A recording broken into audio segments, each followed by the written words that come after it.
Hello friends, steno succeed में आप सभी का स्वागत है। डिक्टेशन 5 सेकंड बाद स्टार्ट होगा। Yes, ready, start.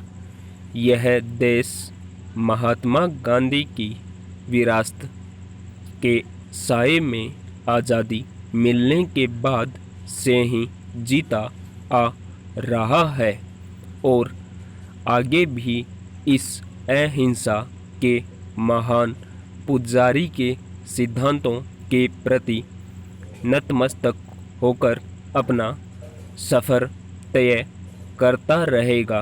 यह प्रमाण महात्मा गांधी ही इस देश की महान जनता के लिए छोड़कर गए थे कि जब सीमा पर कोई खतरा हो तो राष्ट्रधर्म केवल उसकी सुरक्षा करने का होता है।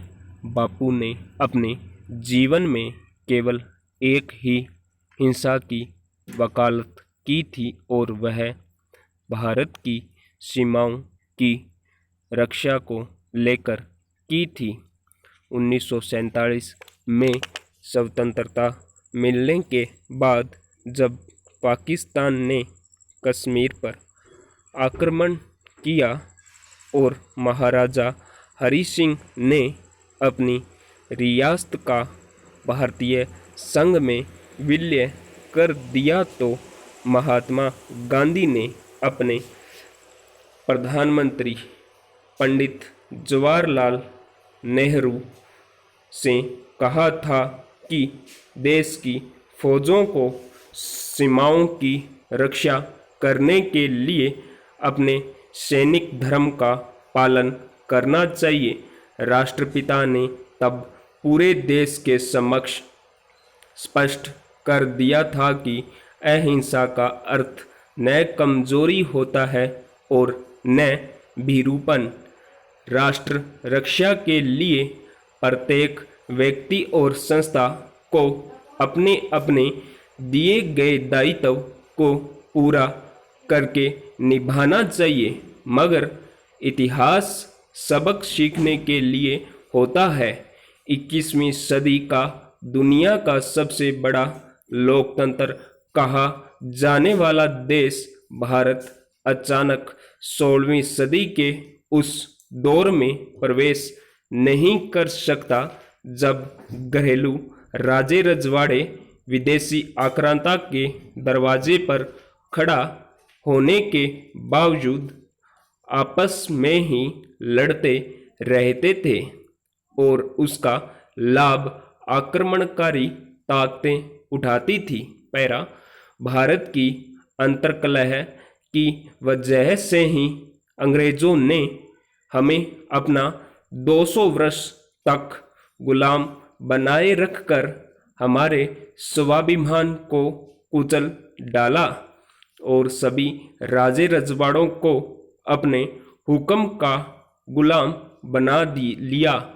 मगर आज भारत की फौजें दुनिया की सबसे अनुशासित और ताकतवर फौजों में गिनी जाती है।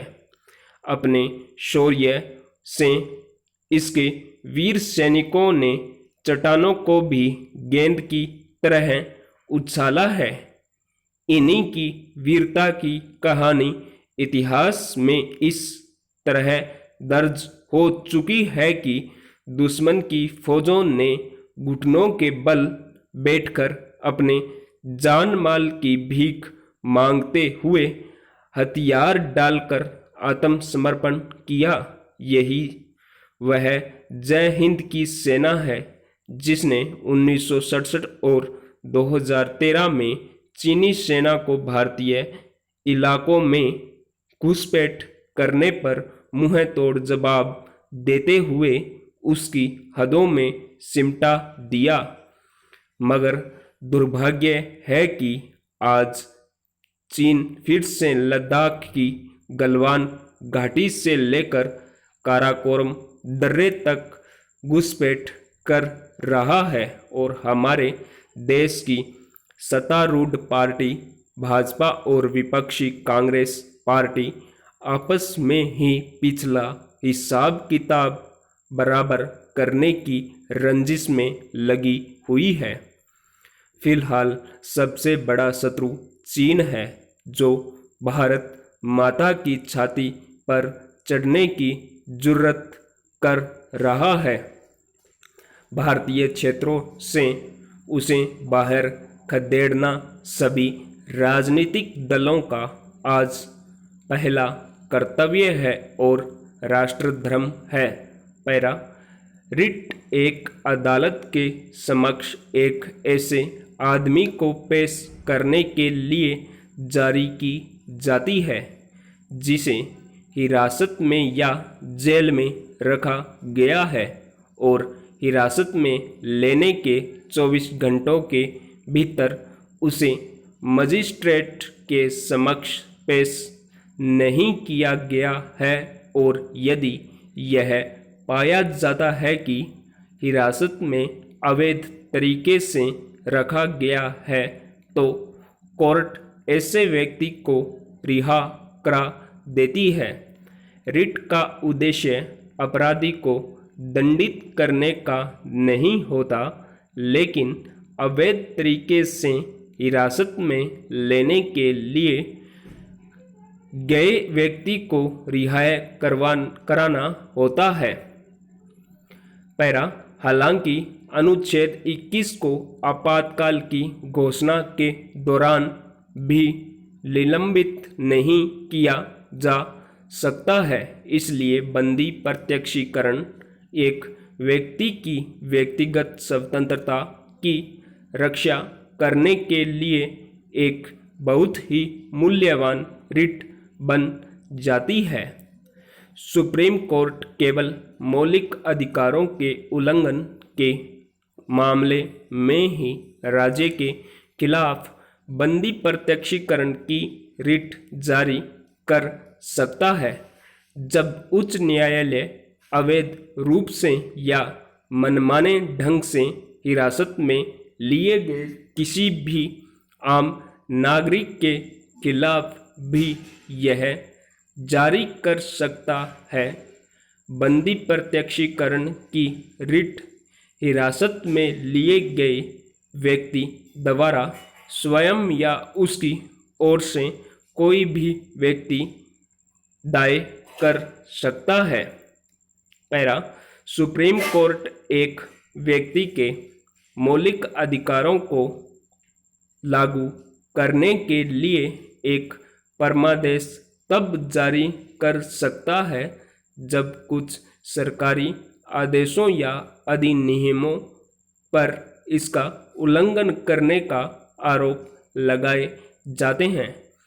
एक अधिकारी को अपने संवैधानिक और कानूनी शक्तियों का प्रयोग करने के लिए कर्तव्यों का पालन नहीं करने पर संविधान द्वारा किसी भी व्यक्ति के निर्धारित कर्तव्यों के निर्वहन करने हेतु मजबूर करने के लिए अपनी अधिकारिता का प्रयोग करने के लिए और सरकार को किसी भी असंवैधानिक कानून लागू नहीं करने के सरकारी आदेश की न्यायिक मजबूरी के लिए उच्च न्यायालय सीधे अथवा प्रत्यक्ष तरीके से रिट जारी कर सकते हैं।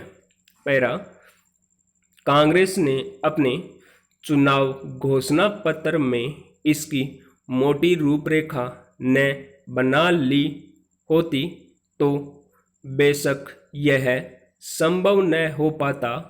इस घोषणा के मुख्य निर्माता स्वयं राजीव गांधी थे और इसे तैयार करने में श्री राव उनके मुख्य सहायक थे।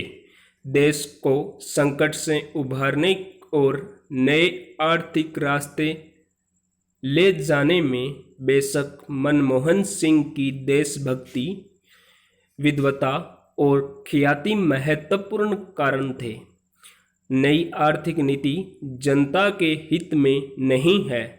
इस काल्पनिक तथ्य को लेकर काफ़ी हंगामा मचाया जा रहा है।